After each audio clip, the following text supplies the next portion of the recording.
Muito bem, voltamos aqui com vocês para retomar genética. E para começar, vamos geneticar. Coloque sua mente aí para trabalhar um pouquinho, que tem um mistério aqui para ser resolvido.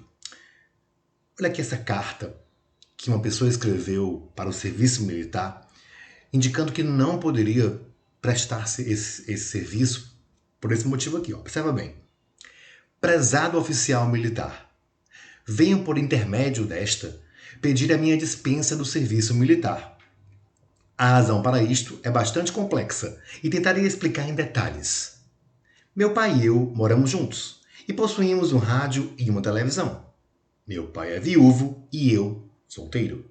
No andar de baixo moram uma viúva e sua filha, ambas muito bonitas e sem rádio nem televisão. Eu me apaixonei pela viúva e casei com ela. Meu pai se apaixonou pela filha e também se casou com ela. Neste momento começou a confusão. A filha da minha esposa, a qual casou com meu pai, é agora minha madrasta. Ao mesmo tempo, porque eu casei com a mãe, a filha dela também é minha filha, minha enteada. Além disso, meu pai se tornou o genro da minha esposa, que por sua vez é sua sogra. A minha esposa ganhou recentemente um filho, que é irmão da minha madrasta. Portanto, a minha madrasta também é a avó do meu filho, além de ser seu irmão. A jovem esposa do meu pai, que é minha mãe, minha madrasta, e o seu filho ficou sendo o seu irmão. Meu filho é então o tio do meu neto, porque o meu filho é irmão de minha filha, minha enteada. Eu sou, como marido de sua avó, seu avô. Portanto, sou avô do meu irmão. Mas como o avô do meu irmão também é meu avô, conclui-se que eu sou o avô de mim mesmo. Portanto, senhor oficial, eu peço dispensa do serviço militar, baseado no fato de que a lei não permite que avô, pai e filho sirvam ao mesmo tempo. Se o senhor tiver qualquer dúvida, releia o texto várias vezes, ou tente desenhar, para constatar que o meu argumento realmente é verdadeiro e correto. Assinado, avô, pai e filho. Se você conseguir decifrar, parabéns, porque até hoje eu não consigo. Eu trago para a aula e jogo para os alunos. Pense, reflita e tente entender. Eu bugo no meio. Mas vamos lá. Gente, a gente traz aqui hoje uma retomada da genética. Ficamos em um tempo, demos um stand-by na genética por conta da pandemia e a gente retoma agora a genética. Para tanto, precisamos reavivar alguns conceitos fundamentais, básicos, para que a gente possa retomar esse assunto. Ok? O grande nome da genética é Gregor Mendel, esse monge, tá? Mendel, que estabeleceu os primeiros ensaios da genética, ok? Ele trabalhou com ervilhas. Mendel se utilizou de experimentos com ervilhas, tá? Onde ele pôde estudar nessas ervilhas algumas características como forma da semente, cor da flor, forma da vagem, cor da vagem e posição da flor. Por que a ervilha? A ervilha tem flores grandes, fáceis de manipular, para que ele pudesse pegar o pólen, né, a estrutura masculina de uma e colocar na feminina da outra. Fica fácil de fazer esse processo de fecundação de uma flor na outra. Além disso, essas características que ele estudou, ele conseguiu visualizar uma proporção que permitiu a ele chegar em algumas conclusões. Algumas delas bem óbvias, tá? Algumas delas bem óbvias. Mendel postulou que nós herdamos fatores do pai e da mãe. Para Mendel, o que acontecia? Nós herdamos um fator do pai e um fator da mãe. Esse fator que Mendel chamou é o gene. Hoje nós conhecemos como os genes alelos. E nós damos para cada gene uma letra. Mendel já fez isso. Mas Mendel não chamou de gene, ele não sabia que esse azão, esse azinho eram genes. Ele apenas citou como fatores, algo que ele não sabia identificar a natureza química. Nós sabemos hoje que são fragmentos do cromossomo. O gene é um pedaço do DNA, é um fragmento do DNA. Ora, sabemos hoje também que nós herdamos do nosso pai e da nossa mãe cromossomos iguais, visualmente iguais, chamados de cromossomos homólogos. Perceba então que eu recebo do pai esse cromossomo aqui, ó, que é homólogo a esse outro que eu recebo da minha mãe. Quando eu digo que eles são homólogos, é porque eles são visualmente iguais, o que também significa dizer que eles têm os mesmos genes. Como assim? Se, por exemplo, esse pedacinho do cromossomo, esse pedacinho do DNA, comanda a produção do hormônio insulina, aquele hormônio importante para a entrada de glicose nas células, para a absorção de glicose pelas células, vamos dizer assim, né? Digamos que aqui, esse pedacinho comanda a produção desse hormônio insulina. No mesmo pedacinho, no mesmo local, no mesmo locus, eu tenho o mesmo gene no cromossomo que eu herdei da minha mãe. Se nesse pedacinho aqui, verde, né, pintado de verde, eu tenho um gene envolvido com a produção da melanina, com a produção da cor da pele, nesse mesmo local, nessa mesma posição, no cromossomo que eu herdei da minha mãe, eu também tenho esse gene. Então, esses genes são genes alelos. Esses genes são genes que estão presentes nos cromossomos homólogos, certo? E esses cromossomos homólogos é aquele cromossomo que você herdou da sua mãe e do seu pai. Né? Então, digamos aqui que dos 46 cromossomos que nós temos, deve lembrar disso, né? Nós temos 46 cromossomos, 23 vieram da nossa mãe, 23 do nosso pai. A genética aí mostrando a igualdade entre os sexos, né?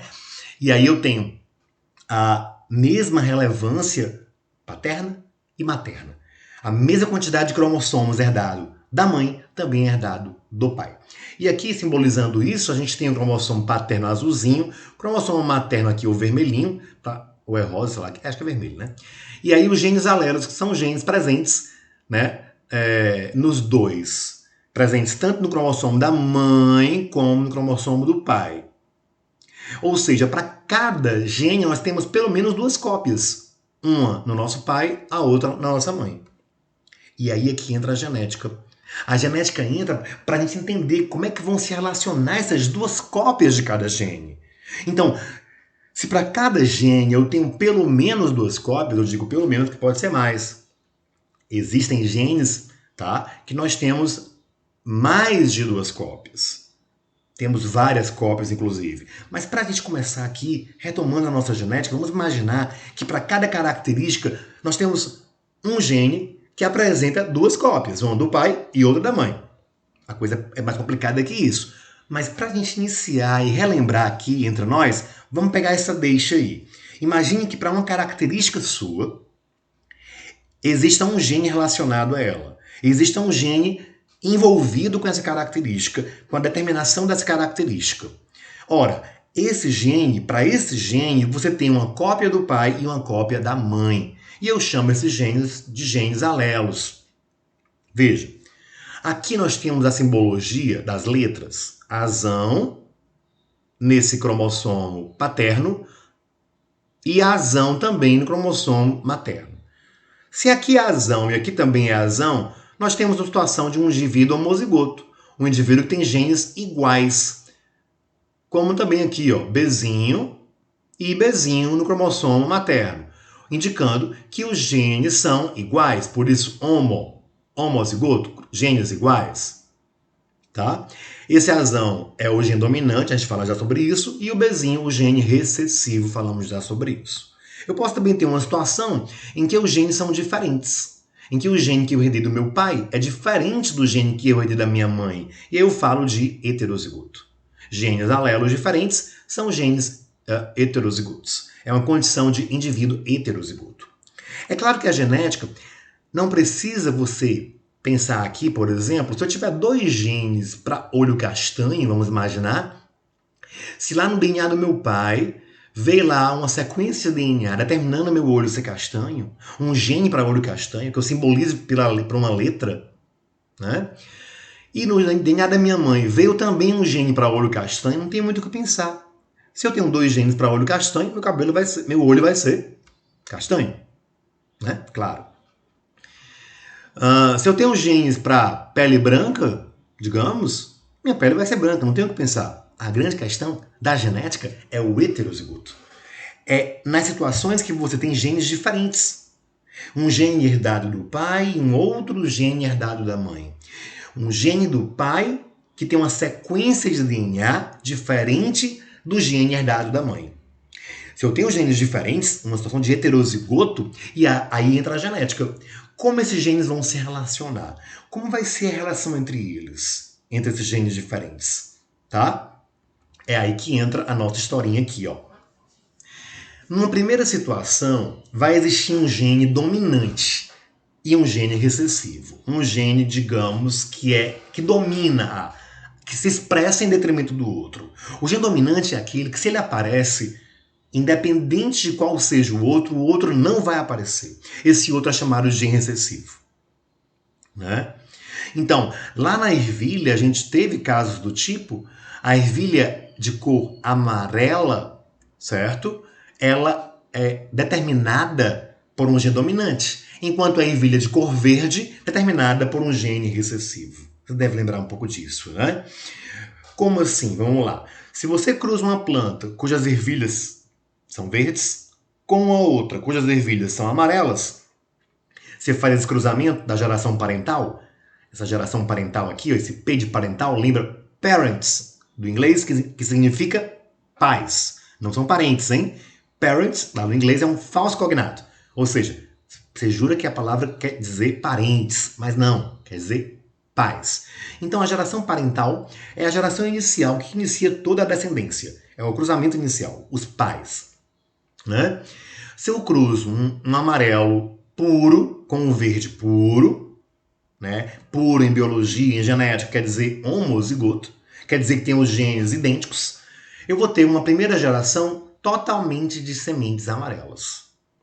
Se eu cruzo aqui indivíduos dessa geração, plantas dessa geração, que são plantas já misturadas, né? Porque aqui, esse amarelo aqui, ele é um amarelo que resultou do cruzamento de amarelo com verde. Então, possivelmente, ele deve ter o gene para verde, embora o gene para verde não se manifeste. E aí a gente tem a ideia de gene recessivo. É aquele gene que pode estar em você, mas não se manifesta. Se você tem um gene que está em você, mas não se manifesta porque ele está em apenas uma cópia, esse é um gene recessivo. Quem se manifesta com apenas uma cópia, independente do outro, é o gene dominante. Então, isso quer dizer que nós temos, com certeza, genes de DNA em nós que não está se manifestando porque é um gene recessivo. Se esse gene recessivo se encontra lá no nosso filho com outro gene recessivo, aí pode se manifestar. Que é o que ocorre aqui, ó. Se essa planta que produz ervilhas amarelas é cruzada com outra do mesmo tipo, que também vai produzir ervilhas amarelas, você vai cruzar então uma planta de ervilha amarela com outra de ervilha amarela, mas ambas foram resultado do cruzamento do verde, de ervilha verde, com ervilha amarela. Então elas guardam aqui, ó, o gene recessivo, o vizinho, ambos, tanto o pai quanto a mãe, vamos dizer assim, né? Tanto uma quanto a outra, guardam no seu DNA, no seu genoma, no seu DNA, um gene para ervilha verde. Quando você cruza, então, a planta vezão-vezinho com a outra também vezão-vezinho, a gente vai combinar as várias possibilidades. Ó, você combina vezão-vezão, vezão-vezinho, vezinho-vezão, ou vezão-vezinho, mudando a ordem, e, por fim, vezinho-vezinho. Nós vamos aparecer das 4 possibilidades, uma dentre as 4, né, ó, verde. Portanto, gente, 1/4 de descendentes de cor verde. Tá? Das 4 possibilidades, nós temos uma verde. Portanto, uma de 4, né, gente? Uma de 4 é pouco ou muito, gente? É pouco, né? 1/4, uma de 4, 1/4 é pouco, porque é apenas 25%. Então, esse percentual, né, permite a gente concluir que nós estamos diante de uma situação de uma herança determinada por um gene apenas, e esse gene pode se expressar de uma forma dominante ou recessiva, porque eu tenho, na característica em questão, 2 possibilidades. Então, se eu tenho uma característica que apresenta apenas 2 possibilidades, eu vou imaginar uma situação como essa. Uma é a do gene dominante, a outra é a do gene recessivo. Aquele papo lá da língua, enrola ou não enrola? Se o lóbulo da orelha é preso ou solto, ou livre. Se eu tenho 2 possibilidades para uma característica, eu consigo pensar nessa perspectiva, nas perspectivas do dominante e do recessivo. Uma característica deve ser determinada pelo gene dominante, a outra característica provavelmente determinada pelo gene recessivo. Ok? Eu vou pensar nisso quando eu tenho apenas, então, somente 2 possíveis características, 2 manifestações apenas para aquela característica. que é o caso aqui da cor da ervilha verde ou amarela. Também se aplicam a isso todas essas outras características estudadas e publicadas por Mendel, né? A cor da semente, a textura da semente, que é lisa ou ondulada, rugosa, a cor da flor, púrpura ou branca, a forma da vagem, tá? E aí vai. Aqui nós temos uma outra situação muito similar, que é a cor da flor, né? Ao cruzar uma flor púrpura pura com a flor branca pura, nós vamos observar na descendência todos os descendentes com flor púrpura. Então, se você cruza um indivíduo de uma característica com outro de outra característica e só existem essas duas possibilidades, então, nessa flor aqui, nessa planta aqui, ou a planta tem flor púrpura ou tem flor branca. Não tem outra chance. Então, eu estou falando de primeira lei de Mendel, eu estou falando de herança dominante, tá? Herança dominante e recessiva, tá? Eu estou falando aí de herança com dominância completa, ok? Então, aqui a gente retomando um pouquinho, que eu estou falando de uma herança monogênica, envolve apenas um gene, tá? Eu estou falando de uma herança autossômica, quer dizer que não tem nada a ver com o sexo não influi, não interfere, ser feminino ou ser masculino não vai interferir na expressão do gene. A gente vai ver lá na frente que existe uma interferência dos genes no sexo, como também do sexo nos genes, certo? Tanto é possível que os genes determinem o sexo, nós vamos ver isso nos seres humanos, nos mamíferos, como também a gente vai ver a interferência do sexo nos genes. Um exemplo bem claro e bem rápido aqui é pelos no rosto, barba. Só homens têm pelos no rosto? Mas por quê? Mulheres não podem ter? Podem. Se houver uma disfunção hormonal na mulher, é possível que esse gene que também é encontrado na mulher se manifeste, porque esse gene é um gene influenciado por hormônios. Então, o hormônio masculino em uma dose maior, o hormônio masculino presente em uma quantidade maior no sangue, pode desencadear a ativação do gene para a barba, do gene de pelo no rosto. Portanto, eu tenho aí o sexo influenciando na manifestação do gene, né? Da outra forma, também veremos que o gene pode desencadear a formação de testículos. A presença desse gene desencadeando a formação de testículos leva a testosterona, que leva ao corpo masculino. Uma falha nesse gene, né, presente no cromossomo Y, não é isso? Lembra disso? O cromossomo Y é o cromossomo que determina o corpo, a formação de um corpo masculino. Isso porque no cromossomo Y existe um gene que desencadeia a formação dos testículos. Uma falha nesse gene, mesmo tendo Y, fará o indivíduo não ter testículo e, portanto, ele desenvolverá no sexo do sexo feminino, do corpo feminino, melhor dizendo, ok? Bom, o gene dominante já falamos, é aquele gene que se manifesta tanto em homozigose, em homozigoto, né, quando você tem os dois genes iguais, como também em heterozigose, ou seja, quando apenas uma cópia dele. Já o gene recessivo é aquele que só se manifesta se ele tiver duas cópias no indivíduo, tá? Isso não quer dizer, gente, que o gene dominante seja melhor e o recessivo pior. Nada a ver, não tem essa relação. O dominante é o que tem mais. Não, nada a ver, certo? Não há relação de dominante ser melhor, de dominante ter maior quantidade, de recessivo é uma doença. Não. Tem doença que é dominante, tem doença que é recessiva. Ter 6 dedos, que é a polidactilia, certo? Não é comum, mas é uma situação dominante. É causada por um gene dominante, tá? Certo? Nós temos doenças causadas por genes dominantes também, bem como temos doenças causadas por genes recessivos. Então, a relação não é essa. A relação é o dominante é aquele gene que se tiver uma cópia dele, eu não quero nem saber quem é o outro, ele se manifesta. O recessivo é aquele gene que só se manifesta se houver 2 cópias dele. Ok? Uma outra situação na genética é a ausência de dominância ou dominância incompleta. Nesse caso, o que vai acontecer? Nós vamos ter aqui 3 características. 3 possibilidades de manifestação de uma característica, onde uma é uma característica intermediária, onde uma é meio que a mistura dos outros 2 genes. O exemplo clássico disso aqui é a cor da planta maravilha, a cor da flor na planta maravilha, que pode ser vermelha, branca ou rosa. Veja que nessa planta nós temos 3 possibilidades: vermelho, branco ou rosa. Já foge da lógica do dominante e recessivo. Quando, para um caráter, eu tenho apenas 2 possibilidades, a língua ou enrola ou não enrola. A orelha ou é presa ou é solta. Você ou é canhoto ou é destro. Então, quando eu tenho apenas duas possibilidades, eu falo de dominância completa, onde eu tenho um gene dominante e um gene recessivo. Quando eu tenho três possibilidades e uma delas é a mistura das outras duas, eu falo em ausência de dominância. Certo? Eu falo em ausência de dominância.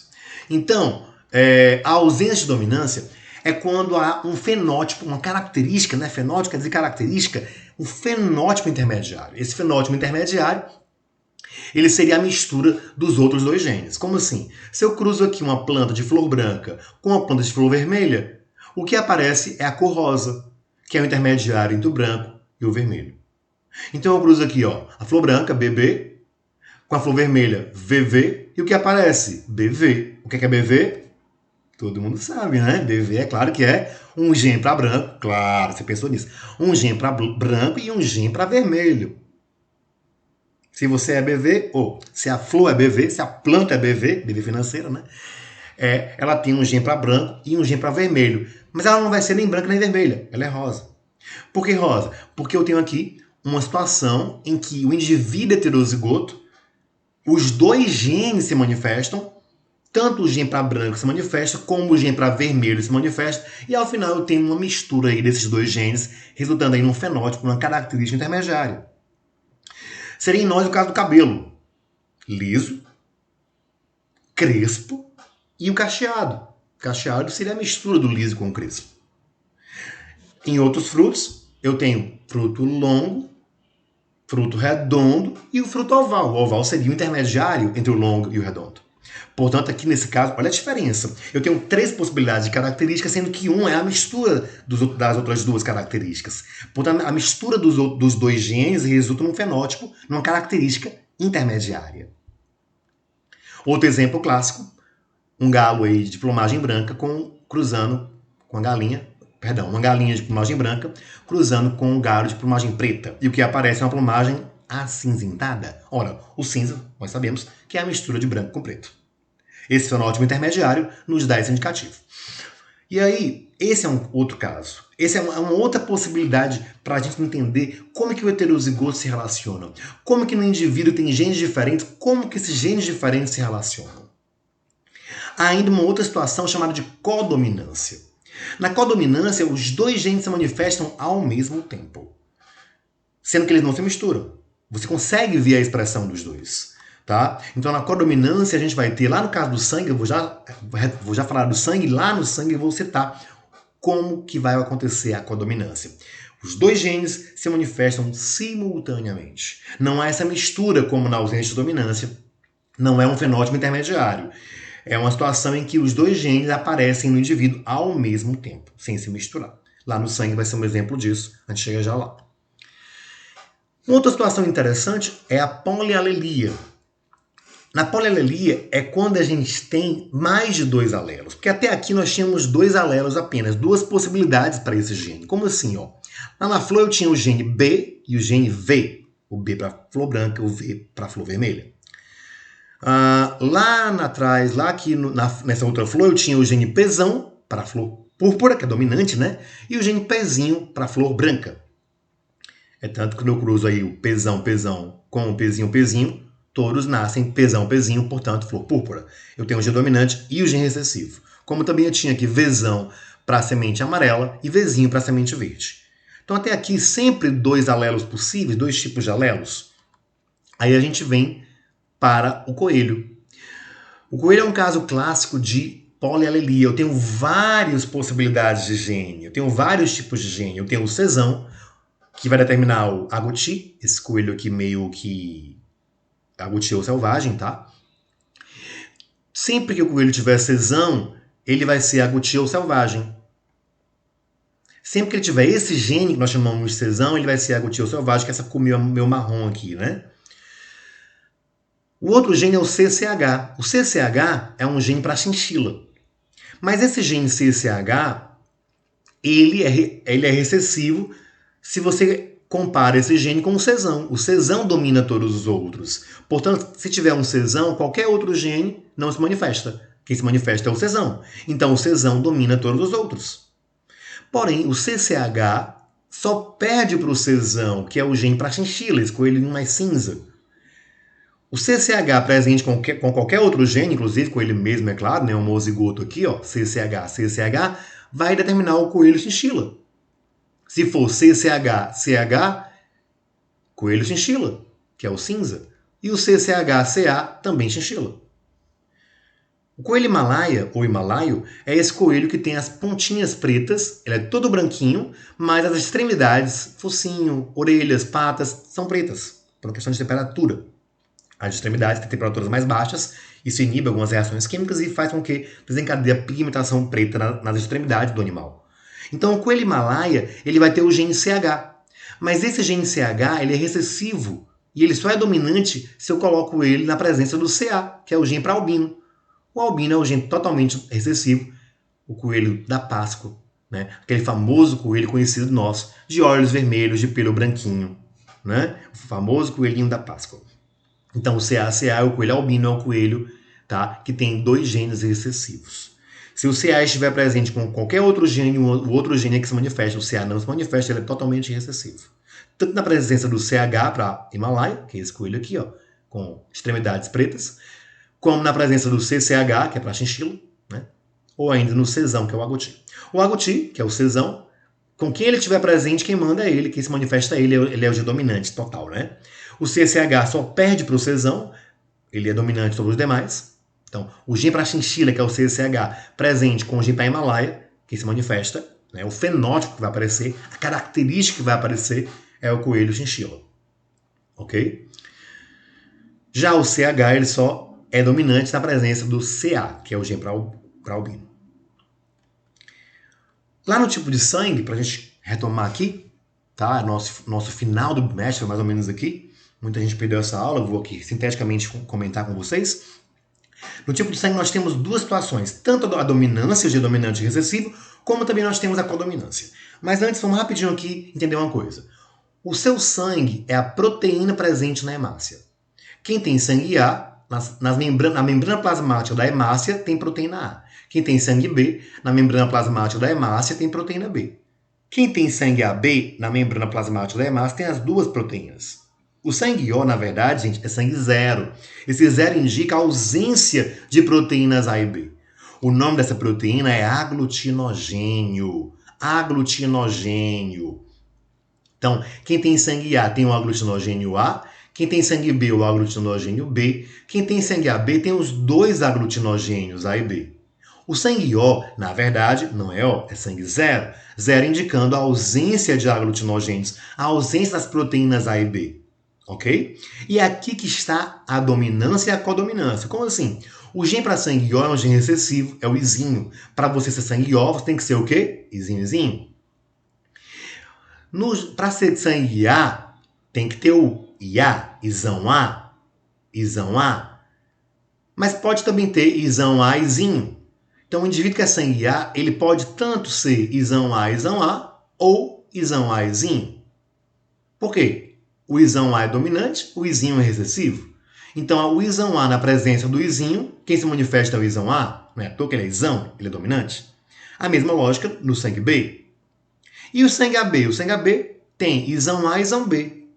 O Izão A é dominante, o Izão B também é dominante, sendo que no sangue AB tanto vai existir o aglutinogênio A, como também o aglutinogênio B, a proteína A, como também a proteína B. Então eu tenho aqui um caso de codominância, quando os 2 genes se manifestam e eu consigo ver a manifestação dos 2. Ok? Naturalmente, você vai ter os anticorpos contra aquela proteína que você não possui. Se você é sangue A, tem proteína A, possui anticorpos contra a proteína B. Se você é sangue B, tem na hemácia, na membrana plasmática da hemácia, proteína B, aglutinogênio B, e vai, portanto, possuir anticorpos contra a proteína A, anti-A. Quem é sangue AB não pode ter nem anti-A nem anti-B, porque os anticorpos atacariam o próprio sangue, atacariam o sangue do indivíduo. Então, o sangue AB, o indivíduo com sangue AB não tem anticorpos anti-A e anti-B. Já o sangue O, como não tem nem proteína A nem proteína B, tem os 2 anticorpos, anti-A e anti-B. Observe. Sangue A tem anti-B, Anti-B quer dizer contra, anticorpos. Anticorpos contra a proteína B. O sangue B tem anticorpos contra a proteína A. O sangue AB, como tem as duas proteínas, ele não pode ter nem anti-A nem anti-B. Já o sangue zero, o sangue O, tem tanto anti-A quanto anti-B. Isso vai fazer você entender exatamente as doações. Quem é que pode doar para o sangue A, gente? Quem pode doar para o sangue A? O O. Aliás, o O doa para todo mundo, porque o O não tem proteína estranha. Somente o O. E o próprio O, é claro. Todo mundo recebe o seu, né? É óbvio. Quem pode doar para o sangue B? Além do B, que é o próprio sangue, o O também. O O, doador universal. Por que o O doador universal? Porque o sangue O, na hemácia dele, não tem proteína estranha para ninguém. Então, como o O não tem proteína estranha para ninguém, ele pode doar, ele pode entrar em qualquer sangue sem causar problema. Se o sangue A, observe, se esse sangue aqui, ó, o A, é jogado aqui dentro do sangue B, os anticorpos anti-A vão atacar o sangue A. Então o A não doa para B, B não doa para A. Por que o AB recebe de todo mundo? É o receptor universal, porque ele não tem anticorpos. Melhor dizendo, ele não tem aglutininas. Né? Você não pode dizer que uma pessoa que é AB não tem anticorpos, ela estaria morta. Ninguém vive sem anticorpos. Eu posso dizer que ela não tem anti-A e anti-B, ela não tem aglutininas, que são anticorpos para a proteína A e a proteína B. Certo? Por isso que o AB é o doador universal. Por quê? Por não possuir nem anti-A nem anti-B, ele não vai reagir contra nenhum sangue. Daí ele pode receber tanto sangue A quanto sangue B. Por outro lado, o sangue O é o doador universal. Pode doar para todo mundo. Você que é O, você que é sangue O, pode dar para todo mundo. Sangue, é claro. Doar sangue para todo mundo. E esse sangue, por que você pode doar? Porque você não tem as proteínas estranhas, os antígenos, as proteínas que podem ser estranhas para alguém, os antígenos, os aglutinogênios, eles não existem na membrana plasmática da hemácia do sangue O. Então, o indivíduo que O, na sua hemácia, na membrana plasmática da hemácia, não tem antígenos, não tem proteínas estranhas que podem desencadear reações em outro indivíduo. Ok? Então, o sangue O é doador universal. Lá no exame de sangue, como é que era feito? Você pingava lá as gotinhas. Uma pessoa que tem sangue O, como ela não tem nem proteína A nem proteína B, quando você pingar o anti-A, não reage, não aglutina, não gruda o sangue, não gruda as proteínas, não há uma reação de aglutinação, que é uma reação que as hemácias grudam umas nas outras. Então, antigamente o exame hoje é todo automatizado, é muito rápido, mas no passado esse exame era feito pingando anti-A numa gotinha de sangue e anti-B numa outra gotinha de sangue. Se a pessoa fosse O, não aglutinaria nem numa gota nem na outra, porque o anti-A não reagiria, porque não tem proteína A nem tem proteína B, então não reage nenhum dos dois. Quem tem sangue A tem aglutinogênio A, tem proteína A. Quando você pinga o anti-A nesse sangue, as hemácias vão aglutinar, as hemácias vão grudar. Então você tem uma reação de aglutinação, o sangue começa a reagir. Você percebe alterações no sangue, indicando que esse sangue tem proteína A. Como não reagiu com o anti-B, só tem a proteína A, é sangue A. Por outro lado, se só reagir com o anti-B, só tem a proteína B, sangue B. Se reagir com os dois, sangue AB. Então, essa seria a ideia. Ok? Muito bem. Então, a gente tem aí, no sangue, nós temos codominância. Quando eu falo de isão A e isão B, é uma situação de codominância. E eu tenho isão A dominando o izinho, isão B dominando o izinho, dominância completa. Ok? A importância da gente saber o tipo de sangue é para a transfusão, para ver qual sangue é compatível. E também no reconhecimento de paternidade. No caso, não dá para dizer que é o pai, mas eu posso eliminar a possibilidade. Não, o exame de sangue ele não permite dizer com garantia que fulano é o pai, mas pode dizer que ele não tem chance de ser o pai. Ok? Bom, esse seria o exame mais real. Ó. Gotinhas de sangue. Se uma pessoa é A, quando você pinga o anti-A reage, com o anti-B nada acontece, porque ela só tem proteína A. Se uma pessoa é B, o anti-A nada acontece, com o anti-B, quando você pinga o anti-B reage, aglutina, indicando que ela tem proteína B, então ela é só B. Se reagir nos dois, ela tem as duas proteínas, ela é sangue AB. Receptor universal, né? Se não reagir nenhum dos dois, não tem nem proteína A nem proteína B. Ó, se pingou anti-A, não reagiu. Pingou anti-B, não reagiu. Indicando que ela não tem nem proteína A, nem proteína B. Então ela é O, ou sangue zero. Para encerrar, a gente tem uma outra questão do sangue, que é o fator RH. O fator RH é uma proteína que foi descoberta num macaco chamado Rhesus. É uma outra proteína presente na hemácia. Se você tem essa proteína, você é positivo. Se você não tem a proteína, você é negativo. Ter a proteína é determinada por um gene dominante, a Rzão, e não ter a proteína por um gene recessivo, a Rzinho. Quem tem a proteína vai ter o Rzão. Quem não tem a proteína, é Rzinho, é Rzinho. Ok? Então, um caso clássico de dominância, onde ter a proteína é determinada pelo gene dominante, não ter a proteína determinada pelo gene recessivo. Há uma situação bem peculiar que hoje não é mais problema, porque o pré-natal já resolveu isso, mas no passado havia um problema na mulher negativa. Uma mulher com sangue negativo, no passado, poderia ter problemas na gravidez, uma vez que antes não havia pré-natal. E esse problema era decorrente do quê? Se uma mulher de sangue negativo ficasse grávida de um bebê positivo, o que poderia acontecer na hora do parto ou no final da gravidez? Observe. Esse sangue do bebê, na hora do parto ou no final da gravidez, quando a placenta começa a descolar do útero e haver então um sangramento, poderia promover um contato entre o sangue da mãe e o sangue da criança, que não ocorre ao longo da gravidez. Esse contato não ocorre. Esse contato entre sangue da mãe e sangue da criança, ele não ocorre durante a gravidez. Mas, próximo ao parto, durante o parto, pode acontecer. Esse contato do sangue faria a mãe ter contato com a proteína que ela não tem, que é a proteína RH. Não é à toa que a mãe é negativo. Negativo quer dizer a ausência dessa proteína, não ter a proteína RH. Esse nome RH, lembrando, é porque essa proteína foi descoberta num macaco chamado Rhesus. Esse contato com a proteína faria a mãe produzir anticorpos. Certo? Então, o contato com a proteína faria com que a mãe desenvolvesse anticorpos anti-RH. Essa criança vai nascer, não tem problema.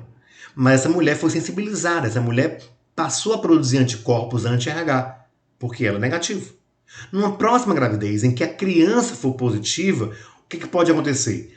Os anticorpos da mãe passam para essa criança, passam para esse feto e começam a destruir as hemácias dessa criança. Obviamente que esse contato também ocorreria principalmente na hora do parto ou nas últimas semanas de gravidez. Isso faria com que houvesse uma destruição das hemácias e a criança viesse a nascer com a pele amarelada, com icterícia, com uma redução aí do número de hemácias, portanto com a redução da oxigenação do corpo. Isso pode comprometer um pouco o seu desenvolvimento inicial, havendo um retardo inicial do desenvolvimento físico e neurológico do bebê. Isso hoje não é mais problema porque a mulher toma vacinas, toma injeção para evitar esse problema, para evitar essa reação de anticorpos produzidos por ela que venham a destruir as hemácias da criança, comprometendo a oxigenação desse bebê, dessa criança. E aí causando a famosa icterícia, pele amarelada no nascimento. Um bebê que venha a nascer com pele amarelada pode ter outras causas, mas pode também ser esse aqui, se não tiver ocorrido um pré-natal adequado. Né? Lá, claro que hoje tem tratamento e tem prevenção também quando a mulher no pré-natal faz tudo direitinho. Perceba que a eritroblastose fetal, ou doença hemolítica do recém-nascido, DHRN, só acontece nessa circunstância em que a mãe é negativo, o pai é positivo e o filho é positivo. Se a mãe for positiva, observe, não há nenhum problema, porque ela não vai produzir anticorpos, porque ela tem a proteína, então não tem por que ela produzir anticorpo. Se o bebê for negativo, o bebê não vai sensibilizar a mãe porque ele não teria a proteína. Se o pai for negativo, se pai e mãe forem negativos, não tem como ter bebê positivo, porque pai e mãe negativos implicaria em pai e mãe serem Rzinho, uma vez que o RH negativo é recessivo.